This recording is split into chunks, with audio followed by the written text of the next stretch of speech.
Choip, choip, choip. Choip, choip, choip. Why is there an Orc Wa banner so close to the Bretonnians? Surely they would have tried to purge any orcish taint from their lands. The old world is at war.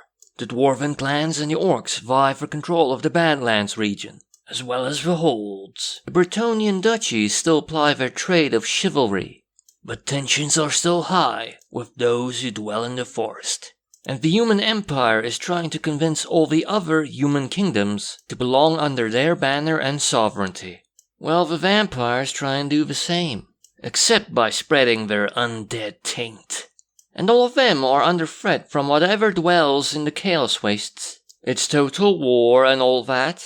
This, I believe, is the first Total War game that takes place in a fantasy setting rather than a period of history. It works really well, but it does have some strange quirks. In the past, you would see quotes during the loading screen from figures of the time period of the game, such as Shakespeare or maybe a pope. Now they display quotes that I'm not sure come from anything. Are they part of the Warhammer universe? Maybe a book or some other game? Or did the developers write them themselves? Especially when they lean towards humor. But in all fairness, I'm still confused as to where Warhammer actually started.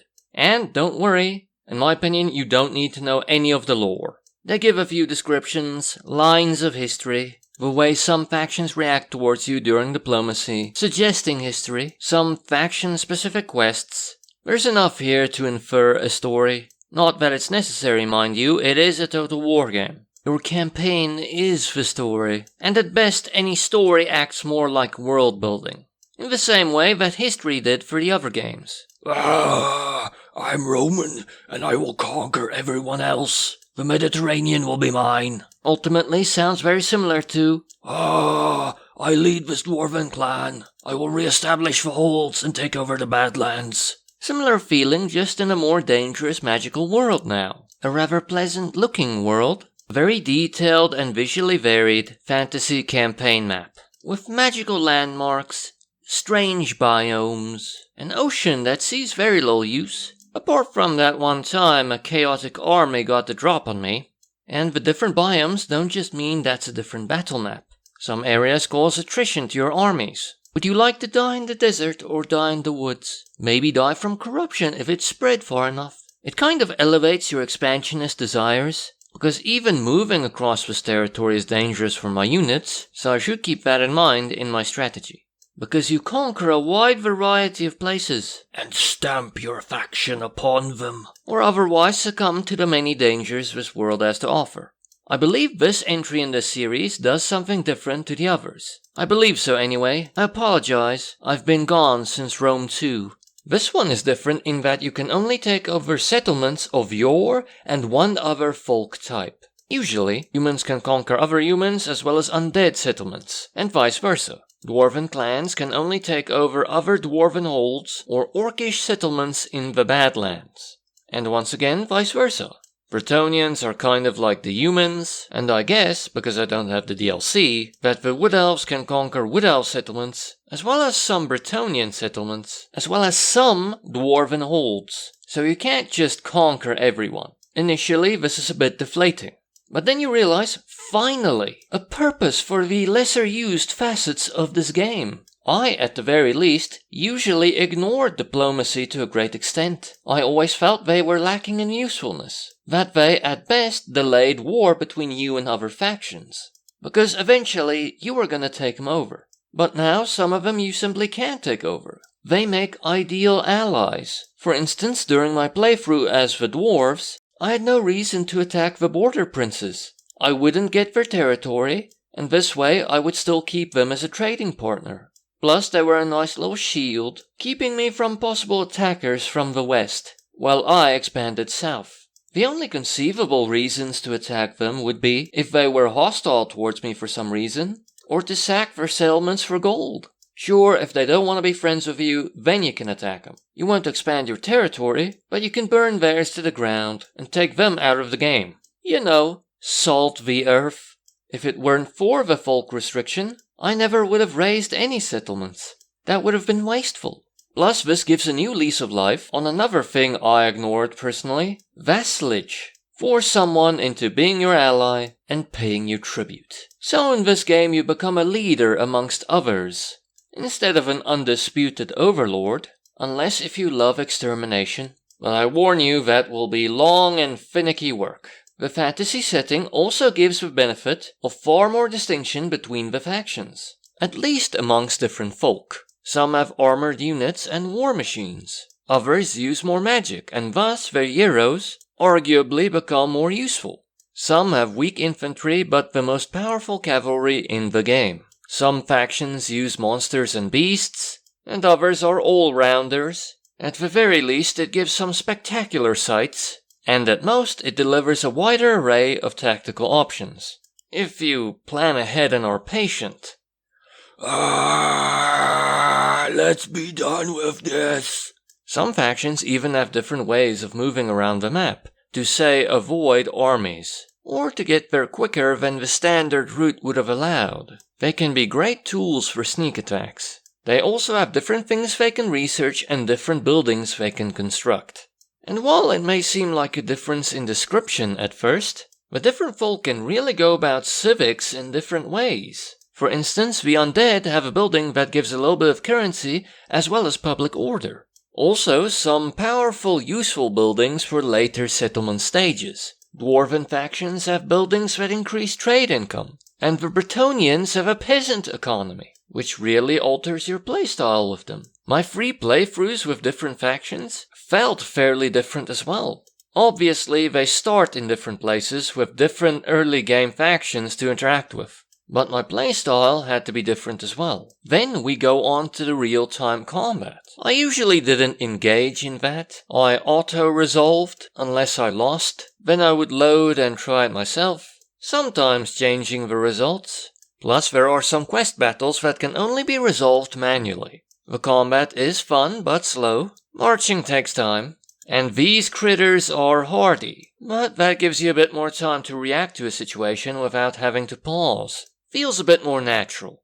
Seeing your forces make the enemy rout is a jolt. Seeing your special units shooting arcane death at the enemy is a jolt. And turning an automatic resolve loss into a manual battle win is a massive jolt. But that has always been true of the Total War games. Except replace the magic with trebuchets and cannons. Visually, the game is great. But the battle maps can appear a bit plain compared to the lush campaign map. But this is a more zoomed in view, a lot of times on more open field, without decoration. Plus I believe they're mostly procedurally generated, but still beautiful. Just look at this scenic pit. And this spacious cave, complete with mushrooms, trees, stalactites and mites, plus a skylight. And sometimes you'll even see landmarks more impressive than a pit. But sure, sometimes the areas don't look as good as this.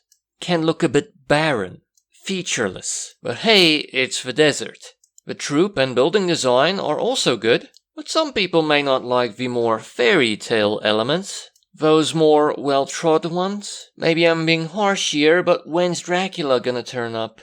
I played 3 playthroughs of the game, 3 different factions, but during my final run with the vampire accounts, I didn't complete it. Going that far into the Badlands to finish off the dwarves would have taken too long. So let's put my average game time per faction at 28 hours for someone who will only play 1 playthrough. To be conservative, but my total was 85 hours. Potentially some of you will play that much too. With 1 playthrough, it doesn't look that good compared to other grand strategy games. It looks better in total, and maybe it's good when you consider that I only have the free DLC included. But on the other hand, Total War Empire, the DLC there mainly involved Warpath, a campaign I really didn't play that much.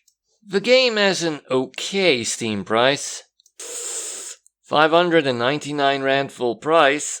And a more manageable 149 Rand 75 cents on sale. So for people who would only play 1 playthrough, that's 5 Rand 35 per hour of gameplay. Which isn't great. It's okay, but it's not great.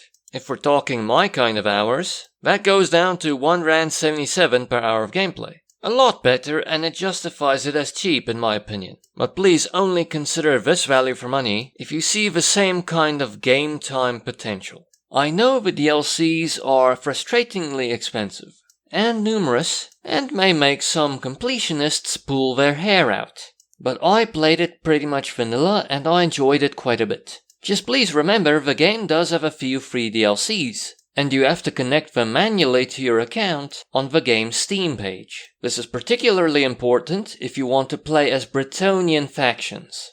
But it is a very big download though. 35,630 megabytes on the hard drive. Almost 36 gigabytes. That's an ask for most people. And I didn't even try it on the Warhorse. I'm pretty sure it doesn't have enough mana. And it's okay for kids, I guess. Maybe it has mass death, but usually you're very zoomed out. But a lot of dead bodies afterwards. Some kids can handle it, but some of you may feel a bit of trepidation over their use of the word race instead of folk. The game has good visuals, a great varied map, impressive battle distance, varied units, some of whom are quite epic, but some of you may dislike the more fairy tale and Transylvania-esque design elements. The game has good gameplay, and they changed things up a bit so that some options are more useful than they were, but some approaches are still more useful than others.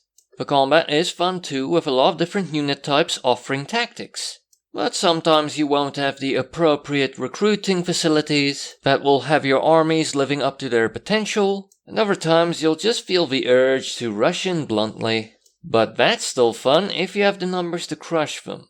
And the folk have noticeable differences that offer replayability. Differences in their starting positions, research, buildings, quests, playstyle, as well as how other factions treat them during diplomacy.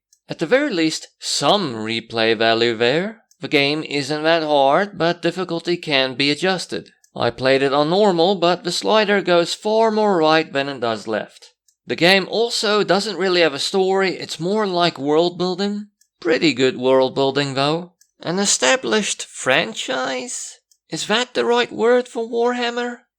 Maybe media product is more accurate? Also, the game has the newer Total War administrative style, with fewer building options or at the very least smaller building chains. A choice I've heard other reviewers claim is to cut down on micromanagement, but I still miss it, all the various levels of market.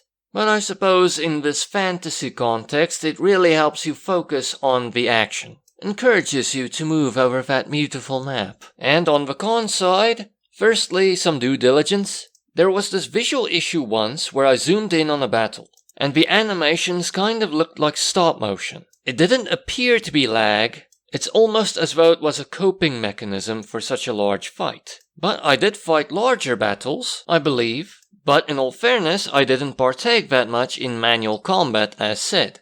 Maybe the issue was my setup, maybe my PC couldn't handle the game, but I kind of doubt it. It's not a big problem, but I thought I'd mention it. Also, and this is a bit harsh, most of the difference of this Total War title to the others comes from the fantasy setting, and thus the visuals. Sure, as mentioned, they did make some cool decisions, but it's pretty much a Total War game. I love Total War games, and I did have fun playing this, but maybe ultimately, as a cheapness suggestion, this is a very decadent game. Maybe you should wait for it to be on a better sale. On the other hand, maybe I'm just a bit jaded. I've played a lot of Total War. If you can run it and afford it, come on, play it. See how one of Total War's greatest staples has evolved, pitting an AI army of peasants up against a bunch of war elephants.